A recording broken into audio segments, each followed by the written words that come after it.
골로새서 2장 16절 19절에 있는 말씀을 가지고 그림자와 몸이라는 제목의 말씀을 전하려고 합니다. 그림자와 몸 이렇게 제목을 잡았지만 이 본질적인 것과 비본질적인 것을 우리가 좀 구분하고 신앙생활을 할 필요가 있다라는 얘기를 드리고 싶습니다. 16절 보면 그러므로 라고 시작을 합니다.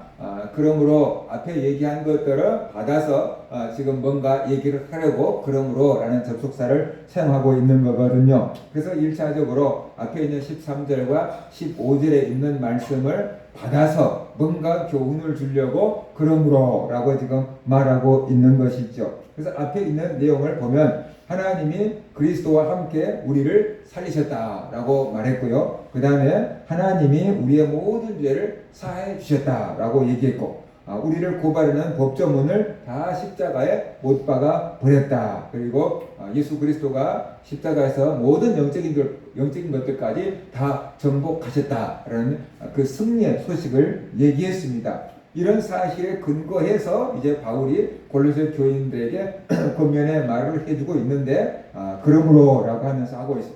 어떤 교훈을 해주고 있는가? 비본질적인 것으로 너희를 비판하지 못하게 하라라고 지금 말하고 있어요. 어떤 복음의 핵심이 있고 그 주변에 변두리 것들이 있다라고 볼 수 있어요. 본질적인 것이 있고 비본질적인 것이 있다라고 볼 수 있어요. 근데 본질적인 것은 아무리 시대가 바뀌어도 바뀔 수가 없는 것이고, 비본질적인 것은 얼마든지 융통성 있게 바꿀 수도 있는 거거든요. 그런데 사람들이 이 본질과 비본질을 구분하지 못하기 때문에 본질을 버리고 비본질을 본질처럼 붙잡고 있는 경우도 많고, 또 심지어 비본질을 위해서 목숨을 걸 때도 많이 있다라는 것이에요. 그 어떤 잘못, 우를 범하고 있는 것이죠. 그러면서도 자기가 신앙생활을 잘하고 있다라는 착각을 할 수가 있거든요. 그래서 우리가 항상 이 본질적인 것과 비본질적인 것을 구분할 수가 있어야만 된다라는 것이. 그래서 이 비본질적인 게 뭔가, 지금 바울이 골로새 2장에서 말씀하려고 하는 비본질적인 것이 무엇인가를 보면은 먹고 마시는 것과 절기나 초하루나 안식일을 지키는 것, 이렇게 지금 얘기하고 있는 거죠. 이게 바울이 볼 때는 비본질적인 것이에요. 먹는 것, 마시는 것, 절기를 지키는 것, 안식일을 지키는 것, 이것이 바울이 볼 때는 비본질적인 것이었어요. 그런데 교회에 들어온 유대인들이 볼 때는 이것은 본질적인 거였어요. 왜냐 그러면 구약시대 이스라엘 백성들은 이런 것을 목숨 걸고 지켰으니까 자기들이 자라온 풍습에 의하면 이것은 본질적인 거야. 그래서 다니엘과 세 친구들도 목숨을 걸고 이 우상에게 드려진 재물을 안 먹겠다고 거부하잖아요. 그죠? 그러니까 구약시대 이것은 본질적으로 지켜왔던 거예요. 그런데 바울이 봤을 때는 이제 신약시대에 대해서는 이것은 본질적인 게 아니고 비본질적인 거다. 복음의 핵심은 아니다.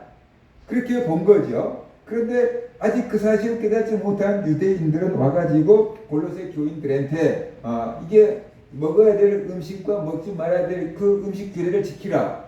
그 다음에 안식일 초하루 지키라. 뭐 이런 것들을 얘기한 겁니다. 그렇지 않으면은 하나님 백성이 아니다. 뭐 이렇게 얘기를 하는 거죠. 그러니까는 골로새 교회 성도들이 헷갈리기 시작한 거죠. 우리는 그렇게 안 배웠는데 우리가 잘못 들었나? 우리의 믿음이 뭔가 부족한가? 이런 식으로 흔들리게 된 것이죠. 그러니까 바울이 먹는 것, 마시는 것, 절기, 초하루, 안식일 이런 것 지킨 것들을 비본질적인 것이라고 규정하고 있는 것은 유대주의자들한테 흔들리지 마라. 유대주의자들한테 속지 말라라고 지금 말하고 있다라는 것이. 유대인들은 먹을 수 있는 것과 먹지 말아야 될 것이 딱 구분되어 있어요. 그죠? 되새김질 하는 건 먹고, 되새김질 하지 않는 짐승은 먹지 못하고, 비늘 있는 물고기는 먹고, 비늘 없는 것은 먹지 말고, 딱 이렇게 정해져 있어요. 마시는 것도 그렇고요. 그런데 이런 것들이 꼭 지켜야 되느냐라는 것이죠. 구약 시대는 철저하게 지켰어요. 근데 신약 시대에 지켜야 되느냐라는 것이죠. 오늘날 이렇게 어떤 음식들을 먹지 않는 사람들이 있어요. 선짓국 같은 거 먹지 않는 사람들이 있어요. 왜 안 먹냐고. 그래서 내가 물어봤어요. 어떤 목사님도 안 먹는데요. 그래서 왜 안 먹냐고. 체질이 안 맞는 거냐, 아니면은 성경에서 먹지 말라고 해서 안 먹는 거냐. 그랬더니 성경에서 피를 먹지 말라고 해서 안 먹는 거다고. 이렇게 얘기를 하더라고요. 그럼 오늘날 목사님인데도 그것을 이제 붙잡고 있는 경우가 있잖아요. 그렇게 지금 되고 있어요. 근데 우리가 할 수 있는 얘기는 이겁니다. 하나님께서 먹지 말라고 한 데는 분명히 이유가 있었겠죠. 그러니까 안 먹은 게 좋아요.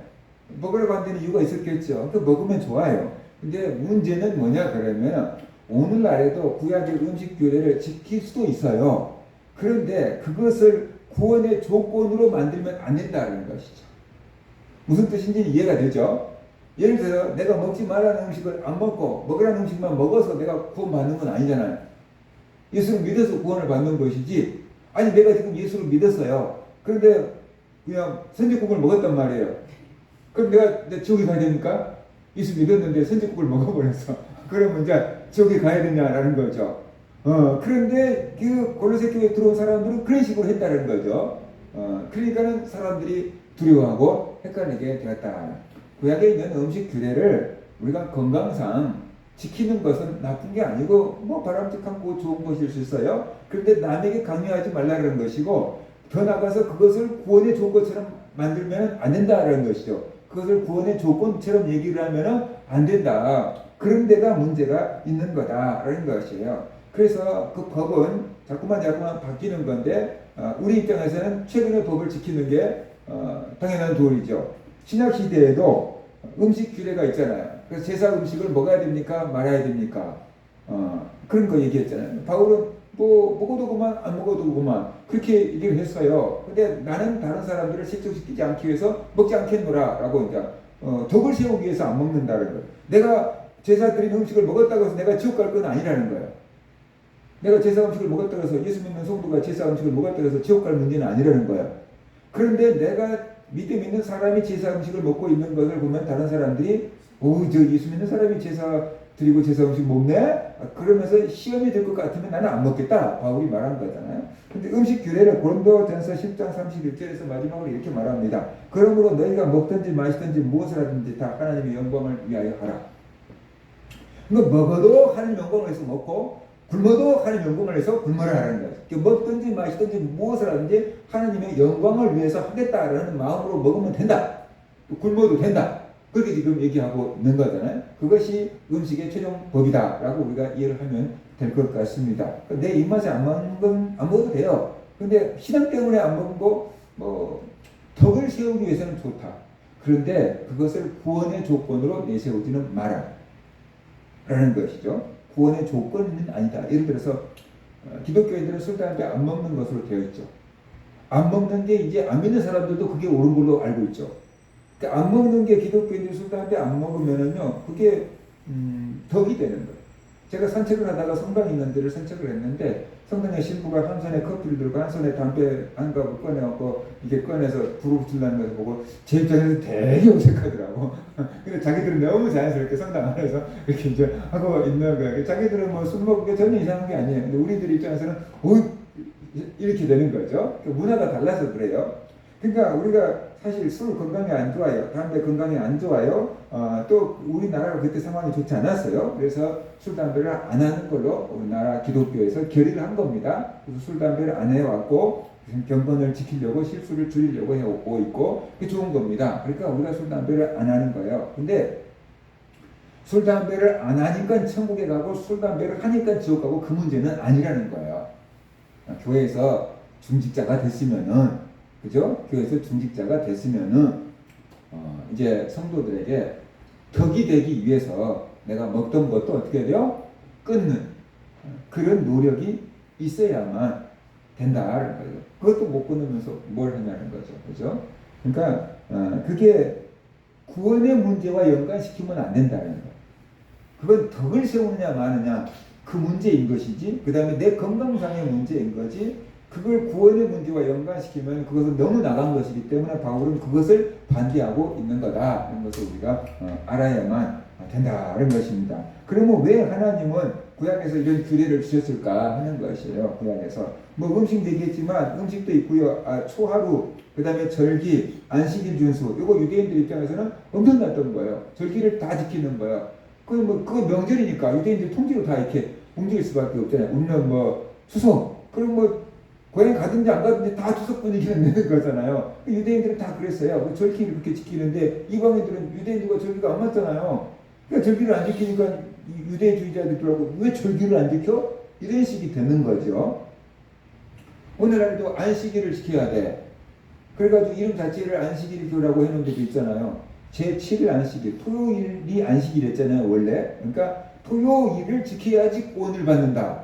그렇게 하는 거죠. 그러니까 토요일을 안식일을 지킨다. 뭐 그래서 뭐 나쁜 것은 아닌 것 같아요. 그런데 문제는 그것을 구원의 조건으로 내세워버리니까 문제인 거죠. 일요일날, 주일날 우리가 이제 예배를 드리는데 주일날 예배를 드린다면 지옥 간다. 그 안식일을 지켜야지 구원 받는다. 이렇게 되잖아요. 그것이 문제라는 거죠. 그렇게 교리가 나가면은 안 된다. 라는 것을 바울은 지금 언급하고 있다. 그래서 우리가 알아야 돼. 그래서 본질적인 게 뭔가 비본질적인 것이 뭔가를 우리가 구분할 수 있어야만 된다는 것이요. 그러면 구약에서 이런 음식 규례, 그 다음에 절기, 안식일, 이 규례를 하나님께서 주셨거든요. 그럼 하나님이 왜 주셨나라는 거죠. 17절 보세요. 이것들은 장래 일의 그림자이나 몸은 그리스도의 것이니라 그랬잖아요. 그러니까 이게 문제가 뭐냐면은 하나님이 주신 음식이나 절기나 안식일 이런 규례가 하나님께서 왜 주셨냐 그러면은 장래 일, 앞으로 일어날 일을 미리서 보여주는 그림자다라고 얘기하고 있어요.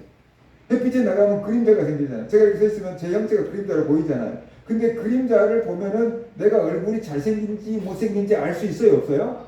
그림자를 보면 제 머리카락이 흰지 검은지 노란색인지 알 수 있어요, 없어요? 그냥 형체만 이렇게 실루엣처럼 형태만 이렇게 보일 거 아니에요. 근데 진짜 딱 몸을 보면 본체를 보면은 뭐 머리카락이 흰지 갈색인지 노란색인지 키가 큰지 작은지 그죠? 그 다음에 얼굴이 잘생겼는지 못생겼는지 알 거 아니에요. 그러니까 구약 시대에는 아직 그리스도가 오지 않았으니까 이런 분이 오실 거야 하고 희미하게 그림자로 보여준 건데 그 그림자로 보여준 것이 이 규례고 절기다라고 지금 바울은 말하고 있는 거죠. 그죠?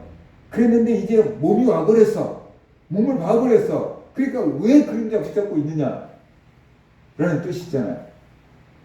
그 음식 규례 같은 건 아직 저는 잘 모르겠어요. 그런데 절기, 이것은 예수 그리스도를 미리서 보여주는 예표다라고 수많은 설교자들이 설교를 하고 있는 거죠. 이스라엘 7대 절기가 있었어요. 7개 절기가, 우리나라로 말하면 절기가 명절이에요. 전체 민족들이 지키는 명절인데 그 명절이 6월절 시작하잖아요. 그것은 이스라엘 백성들이 애굽에서 나올 때 그 양을 잡아가지고 피를 문지방에다가 발라놓으니까 그 이스라엘 백성들의 장자는 죽지 않았는데 그걸 하지 않은 애굽에 있는 장자들은 다 죽었잖아요. 그죠? 그리고 이스라엘 백성들이 애굽에서 해방된 거잖아요. 그러니까 어린 양의 피로 이스라엘 백성들이 죽음이 넘어갔고 6월절 죽음이 넘어갔고 구원받았다는 것을 기념하는 것이 6월절인데 신약 성경에 오면 예수님께서 6월절 어린 양으로 오셔서 죽어주셨어요. 6월절 양 잡는 날 돌아가셨어요. 예수님께서. 그러니까 6월절이라는 그 속에 예수 그리스도가 오셔서 피 흘려서 죽어주실 것이고 그것을 통해서 우리가 죄에서 구원받고 해방받을 것을 하나님께서 감춰놓으셨다는 거죠. 복음을 감춰놓으셨다. 이스라엘 백성들은 몰랐는데 신약의 답을 알고 보니까 그거네. 답을 알았는데 이제 왜 우리가 그림자 붙잡고 있어야 되냐? 뭐 이런 뜻이다라는 것이에요. 그 다음에 이제 무교절인데 6월절 다음 날부터 7일 동안 이스라엘 백성들은 무교병을 먹어요. 무교병을 먹는다는 소리는 뭐냐 그러면 이스터 누룩이 들어가지 않는 이 비스킷 같은 것을 먹어요. 최근에 이스라엘에 있는 선교사님이 그 무교병을 이렇게 사갖고 와가지고 먹어봤어요. 근데 우리나라 비스킷 종류 같은데 설탕도 없고 부풀지도 않는 그런 거니까 딱딱하고 맛이 없어요. 그냥 고소한 맛은 조금 있긴 있는데 그게 이제 무교병을 먹는 거예요. 이 사람들이 그 무교병을 먹으니까 뭐냐 그러면은 애굽에서 나올 때 그 고난을 생각하면서 무교병을 먹는 거예요. 가끔 우리나라 사람들 뭐 6.25 음식 먹든가 뭔가 뭐 있으면 좋은 거 먹는 거 아니잖아요. 그때 그냥 그렇게 힘들었던 때를 기억하느라고 맛없는 음식을 먹어보는 거잖아요. 그것처럼 이스라엘 백성들은 그 무교병을 먹으면서 우리가 그냥 발효되지 않는 떡을 갖고 나와서 이렇게 먹어서 그것을 그 역사적인 사실을 기념하느라고 이 무교절을 지키는 거거든요. 이것은 예수님께서 십자가에 죽으시고 무덤에 장사되어 있는 그 기간이 포함되어 있는 거예요. 그리스도가 죽으심으로 우리가 죄를 용서받고 이제 성도들이 이렇게 죄 없이 거룩하게 살아진다는 것을 의미해요. 성경에서 누룩이 좋은 뜻으로 쓰인 적도 있지만 나쁜 뜻으로 쓰이면 죄에 대해서 얘기를 하고 있어요. 성경에서 누룩은 죄, 부패 이런 것들을 상징적으로 항상 그런 건 아니에요. 성경이 누룩이 뭐 복음으로도 된 적이 있어요. 복음의 폭발적인 전파요. 근데 부정적인 의미로 보면은 누룩이 죄, 그 다음에 부패를 상징하니까 예수 믿는 성도들은 더 이상 죄를 짓지 말고 부패하지 않아야 된다라는 그런 의미를 가지고 있는 것입니다. 그 다음에 이제 초실절인데 무교절 기간의 첫 안식일 다음 날부터 곡식의 첫 열매를 거둬들이는 절기가 초실절이에요. 그러니까 처음 곡식을 거둬들인 그것을 기념해서 지키는 것이 초실절인데 예수님이 잠자는 자들의 첫 열매가 되었다 그러잖아요. 예수님이 부활, 죽음을 이기고 부활함으로 말미암아서 성도들도 부활할 거다고 하는 이렇게 뭐랄까 증거를 해주는데 그 예수님이 부활의 첫 열매가 되었다라고 말해요. 그래서 초실절은 예수님의 부활을 상징한다라고 해석을 하죠. 그 다음에 이제 77절, 이것은 77은 49 해서 일주가 이게 7번 지나가서 50일째 되는 날이 이제 77절인데 50일째 되는 날이다. 그래서 오순절이라고도 불러요. 그래서 구약에서는 77절이라 했고 사도행전은 오순절인데 오순절날 성령 강림이 임한 거죠. 그래서 50일 날은 오순절 날은 그 미리 첫 수확을 거둔 이스라엘에서 제일 큰 이제 농사라고 할 수 있는 일 농사가 첫 수확을 거둬들이는 것 그것이 77절이에요. 그런데 이 오순절 날 성령 강림이 임해서 120명 사람들이 다 성령을 받고 구원을 받고 그리고 또 베드로가 전파하니까 2,000명, 3,000명씩 구원하는 엄청난 영적인 추수가 시작됐잖아요. 그래서 성령 강림 그 다음에 그 교회가 탄생하게 된 건데 그것을 오순절이 영적으로 보여준다라고 이제 이해를 하는 거죠. 그 다음에 이제 나팔절이라고 해요. 나팔절은 이스라엘 백성들이 새해가 이렇게 나팔을 불어서 새해가 시작됐다라고 불기도 하고 뭐 이게 어떤 이스라엘 백성들 다 이 모여라고 할 때 나팔을 불기도 하고 그랬어요. 그래서 이거 예수 그리스도의 재림을 예표한다라고 봅니다. 왜냐하면 예수님께서 재림하실 때 천사단의 큰 나팔 소리와 함께 예수님이 천사들을 데리고 재림한다라고 성경에서는 얘기를 하고 있기 때문에 나팔절은 예수님의 재림하는 절기다 라고 우리가 이해를 하고 있는 거죠. 이스라엘 나팔절날 예수님이 재림할 거다. 그렇게 지금 우리가 추측을 하고 있는 것이죠. 그 다음에 이제 속죄일인데 대속죄일을 말하고 있어요. 이스라엘 대제사장이 지성소에 들어가서 이스라엘 백성들이 1년 동안 지은 죄를 다 사함받고 나오는 그 속죄일 바로 그것이 있는데 이것이 예수 그리스도가 이 대제사장에 대해서 우리의 모든 죄를 다 속한 것을 상징하고 있는 거죠. 대제사장은 이 송아지를 갖고 가서 하나님 앞에 속죄를 했지만 예수님은 자신의 몸을 제물로 드리고 자기가 제사장이 되어서 자기의 몸을 제물로 드렸다라고 히브리서에서는 얘기를 하고 있지요. 그래서 대속죄일은 1년에 한 번씩 하는 거고 1년 동안 지은 죄를 용서받는 건데 예수님이 송아지의 피가 아닌 자기의 피를 드림으로 영원한 속죄를 이뤄버렸다 라고 말하고 있죠. 그러니까 대속죄일을 더 이상 지킬 필요가 없게끔 완전한 속죄를 이루어버렸다라고 성경은 말하고 있습니다. 그 다음에 초막절은 광야에서 이스라엘 백성들이 텐트를 치고 살았던 것을 기념하는 것이에요. 그래서 그 사람들이 집 앞에다가 정원에다가도 텐트를 쳐놓고 집에 안 들어가고 텐트 속에서 생활을 하고 광야에서 살았던 것들을 기념하는 그런 절기인데 한 해 동안의 모든 수확을 다 거둬들이고 수확한 것을 이제 저장, 곳간의 창고에 드리는 그 절기가 바로 초막절입니다. 이것은 예수님의 재림 이후에 천년 왕국과 영원한 하나님의 나라를 예표한다라고 성경학자들이 해석을 하고 있습니다. 그리고 세상 끝날에 모든 곡식을 거두어서 곳간에 드리는 것처럼 영적인 추수로 해서 예수 믿는 사람들을 천국 곳간에 다 집어넣는 그 작업이 바로 초막절이 상징하고 있다라고 우리는 해석을 하고 있는 거죠. 그러다가 보니까 구약에 있는 7대 절기가 다 누구를 향하고 있냐 그러면 예수 그리스도를 향하고 있고 예수 그리스도를 보여주고 있는 거죠. 근데 구약 시대 사람들은 이 절기를 계속 개념마다 지키면서 이것이 무슨 뜻인지 잘 모르고 예수 그리스도를 가르친다는 것을 모르고 과거에 있었던 역사만 기억하면서 이 절기를 지켜왔을 거예요. 그런데 바울이 그 율법학자였던 바울이 부활하신 예수 그리스도를 만나고 성령을 받고 성경을 보니까 그게 보인 거죠. 오, 옛날에 출애굽 때 있었던 그 사건을 기념하는 명절인 줄 알았는데 그것뿐만 아니라 앞으로 오실 그리스도를 미리 보여주는 그림자였구나 라는 것을 알게 된 거예요. 그래서 이제 몸을 알았다. 그리스도가 그 모든 절기의 실체구나. 그리스도가 그 절기가 갖게 해주는 진짜 몸이구나 라는 걸 안 거예요. 그러니까 몸을 봤는데 왜 우리가 더 이상 그림자를 보고 신앙생활을 해야 되느냐라는 것이죠. 그래서 예수 그리스도를 바라보고 신앙생활을 하면 된다. 그 얘기를 합니다. 그래서 그 절기 같은 것을 이제 굳이 그것이 구원의 조건이 될 수가 없다라고 지금 말하고 있는 거죠. 구원의 조건으로 걸면 안 된다는 거예요. 절기를 지키는 게 나쁜 건 아닌데 그것을 구원의 조건으로 내걸면 안 된다. 그건 이제는 복음에서 비본질적인 것이 되어버렸다라고 지금 예수 그리스도가 복음의 본질이다, 핵심이다. 그 얘기를 지금 하고 있다는 것입니다.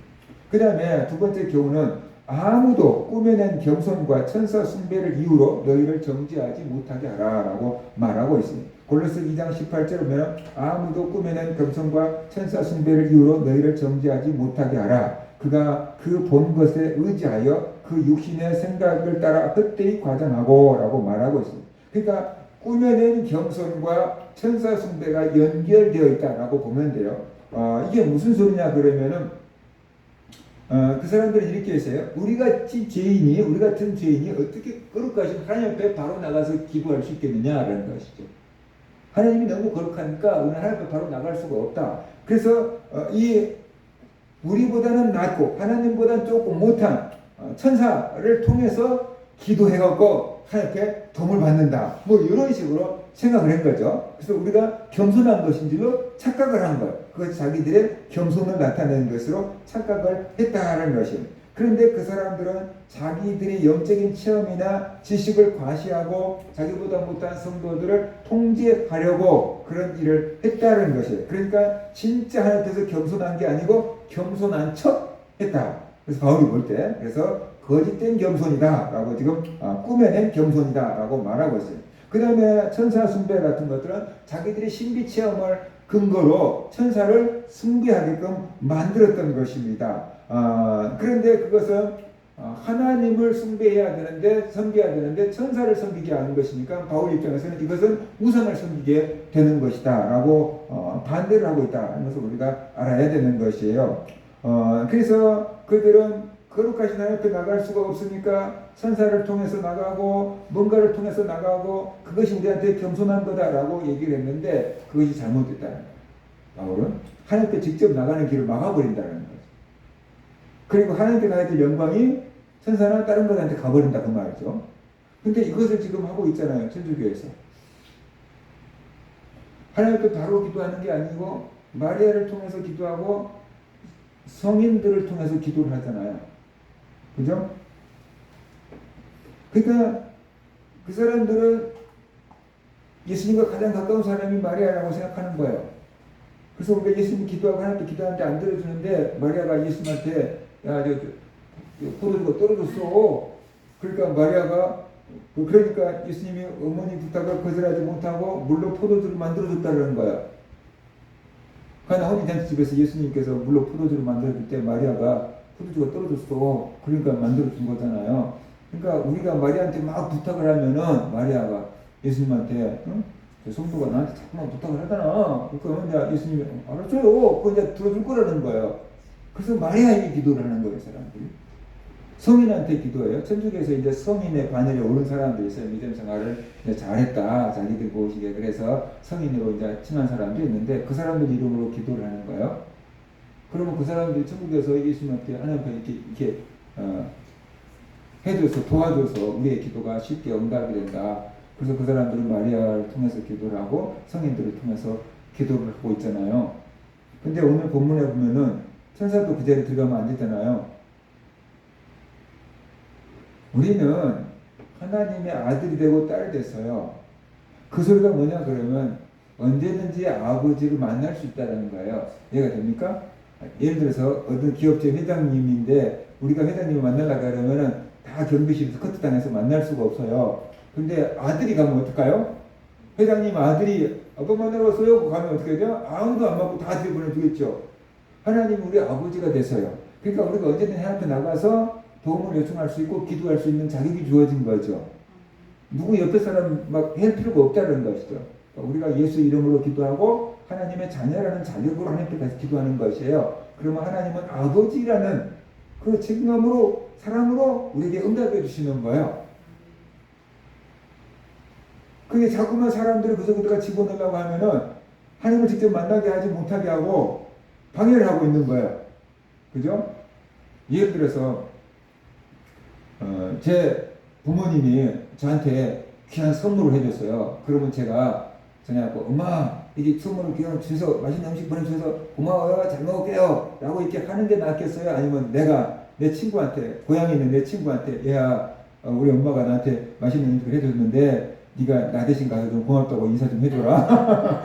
그러면 또 고향에 있는 친구가 가갖고 어머니 석진이가 나한테 전화했는데 엄마가 맛있는 거 해줘서 잘 먹겠대요. 이렇게 전해주는 게 나을까? 직접 고맙다고 인사받는 게 낫지 않겠어요? 아들한테? 그죠? 그러니까 우리가 하나님께 직접 구하고 하나님께 직접 감사하는 게 낫지. 그 사람들은 이게 마리아를 통해서 기도하고 성인들을 통해서 기도하는 것 같은데 그러면 감사도 마리아를 통해서 할까? 성인들을 통해서 할까? 나는 그까지는 모르겠는데 좀 궁금해요.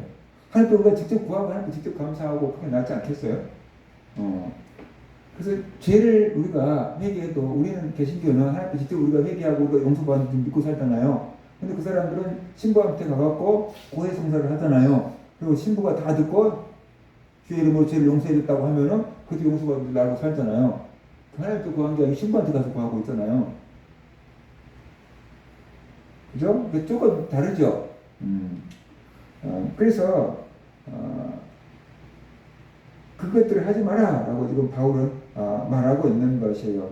사람을 중보자로 세울 필요가 없어요. 중보자는 예수님 한 분뿐이라 그랬어요. 디모데전서 2장 5절 6절 하나님은 한 분이시요 또 하나님과 사람 사이의 중보자도 한 분이시니 곧 사람이신 그리스도 예수라 그가 모든 사람을 위하여 자기를 계속 물러주셨으니 귀하게 이르러 주신 증거니라 라고 말하고 있어요. 예수님의 십자가에서 자신을 내어줌으로 하나님과 사람 사이를 화목하게 하는 중보자가 되었대요. 다른 중보자는 필요 없대요. 예수님 한 분이 중보자래요. 우리가 예수님의 이름으로 하나님께 기도할 수 있는 거죠. 다른 사람을 의지해서 목사를 의지해서 신부를 의지해서 기도할 게 아니라는 거죠. 성인을 위해서 기도할 게 아니라는 거예요. 그래서 오늘날에도 그렇게 구약처럼 비본질적인 것을 붙잡고 있는 사람들이 있다. 이 안식일을 토요 안식일을 지켜야지 구원을 받는다라고 생각하는 사람들도 있어요. 그게 안식일 교회이고 하나님의 교회예요.